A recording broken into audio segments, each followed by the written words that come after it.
Assalamualaikum warahmatullahi wabarakatuh. Perkenalkan, nama saya Muhammad Rofiuddin Zarkashi dari Program Studi Pendidikan Agama Islam Fakultas Ilmu Tarbiyah dan Keguruan dengan nomor NIM 2404 1070 419 dari kelas 2402M. Baiklah, pada kesempatan kali ini saya akan sedikit menjelaskan apa istilah dari penggunaan bahasa asing. Penggunaan bahasa asing dalam kehidupan sehari-hari, terutama di media sosial, merujuk pada praktik komunikasi yang melibatkan bahasa non-nasional, seperti bahasa Inggris dalam interaksi digital.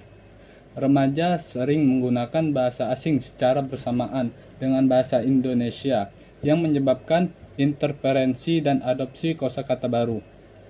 Media sosial menjadi platform utama di mana bahasa gaul dan istilah asing berkembang, memengaruhi cara berkomunikasi dan menulis di kalangan muda.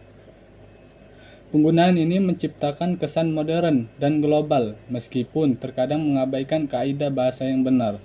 Menurut Ivan Lanin, seorang ahli bahasa Indonesia, mengemukakan bahwa fenomena penggunaan bahasa asing yang berlebihan yang dikenal sebagai xenoglosofilia dapat mengancam keberadaan bahasa Indonesia. Ia mencatat bahwa kecenderungan masyarakat, terutama generasi muda, mencampurkan bahasa asing dalam komunikasi yang disebabkan oleh pengaruh lingkungan sosial dan keinginan untuk terlihat lebih modern atau intelektual. Meskipun mempelajari bahasa asing penting, Lanin menekankan perlunya menjaga dan mengutamakan penggunaan bahasa Indonesia agar tidak punah dan tetap relevan dalam kehidupan sehari-hari. Baiklah, selanjutnya saya akan sedikit memberikan solusi untuk mengurangi intensitas bahkan menghilangkan fenomena penggunaan bahasa asing. Solusinya bisa dilakukan dengan beberapa cara berikut, yaitu 1. Mencari dan menggunakan padanan istilah dalam bahasa Indonesia untuk mengganti istilah asing yang umum digunakan. 2. Dengan cara meningkatkan pengajaran bahasa Indonesia di sekolah-sekolah dengan fokus pada penggunaan yang benar dan baku. 3.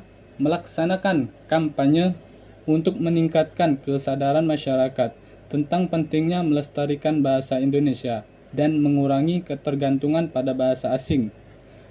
Solusi yang keempat berikutnya yaitu memanfaatkan media sosial untuk mempromosikan penggunaan bahasa Indonesia yang baik dan benar, serta berbagi konten yang menggunakan bahasa Indonesia secara kreatif.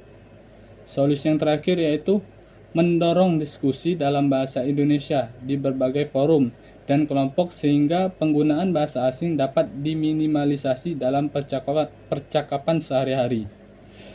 Adapun teori-teori yang relevan dalam penggunaan bahasa asing meliputi 1. Teori penyerapan.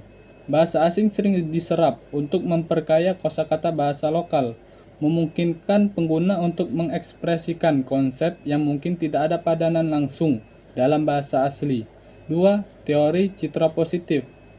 Penggunaan istilah asing sering dianggap memberikan citra lebih modern atau berkualitas, sehingga banyak usaha menggunakan bahasa asing untuk menarik pelanggan. 3. Teori interferensi.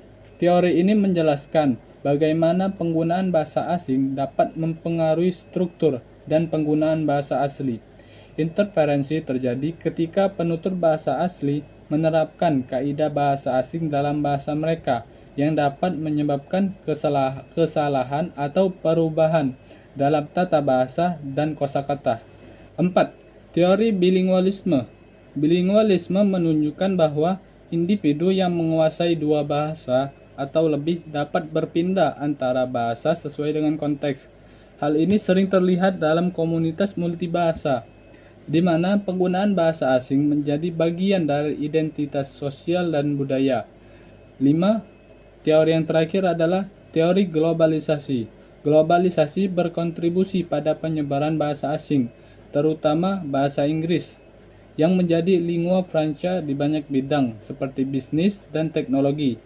Ini menciptakan kebutuhan untuk memahami dan menggunakan bahasa asing dalam interaksi internasional. Penggunaan bahasa asing dalam media sosial dan komunikasi sehari-hari mencerminkan penerapan teori-teori ini dengan contoh nyata seperti penggunaan istilah unboxing yang artinya membuka kemasan. Contoh percakapannya ada, "Saya akan unboxing paket yang baru saja datang." Selanjutnya ada istilah on the way atau OTW yang artinya dalam perjalanan. Contoh percakapannya, "Mohon maaf bos, saya baru OTW karena tadi saya bangun kesiangan." Selanjutnya ada istilah guys yang artinya teman-teman. Contoh percakapannya ada, "Selamat pagi guys, apa kabar semuanya?" Dan masih banyak lainnya yang digunakan oleh kalangan pengguna di media sosial pada zaman sekarang ini. Mungkin itu saja sedikit penjelasan dari saya. Jika terdapat kekurangan dalam pembahasan, saya mohon untuk kritik dan sarannya. Jika terdapat salah kata dan tutur kata, saya memohon maaf. Zikir, fikir, dan amal soleh. Wallahul muwafiq ila aqwamit thoriq.